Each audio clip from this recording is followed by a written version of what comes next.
ડીસા નગરપાલિકામાં વિવિધ સમિતિના ચેરમેનોએ વિધિવત રીતે ચાર્જ સંભાળ્યો.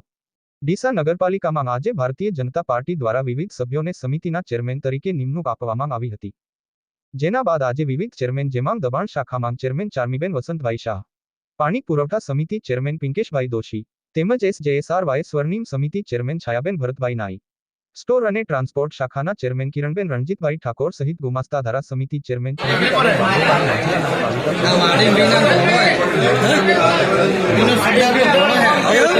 સંભાળનાર ચેરમેન શ્રીના બહોળી સંખ્યામાં સમર્થકો હાજર રહ્યા હતા. તેમજ નગરપાલિકા પ્રમુખ સંગીતાબેન પ્રકાશભાઈ દવે તમામ સભ્યોને ફૂલહાર પહેરાવી મોં મીઠું કરાવીને શુભેચ્છાઓ પાઠવી હતી. આ પ્રસંગે ડીસા નગરપાલિકાના પૂર્વ ધારાસભ્ય શશિકાંતભાઈ પંડ્યા, પૂર્વ મહામંત્રી રાકેશભાઈ પટેલ, હકમાજી જોશી, પૂર્વ યુવા મોરચા પ્રમુખ વિજયભાઈ વાઘેલા અને ભારતીય જનતા પાર્ટીના મોટી સંખ્યામાં કાર્યકરો હાજર રહ્યા હતા. ચાર્જ સંભાળનાર સમિતિના ચેરમેનશ્રીઓ જણાવ્યું હતું, ડીસામાં વિકાસ અને કોઈપણ નાગરિકને કોઈપણ જાતની તકલીફ ના પડે એ હેતુથી સરળ અને સરળતાથી કામ કરવામાં આવશે અને કોઈપણ જાતના ભેદભાવ વગર દરેક જનતાના કામ પણ કરવામાં આવશે. રિપોર્ટર રાકેશ ઠક્કર, ડીસા.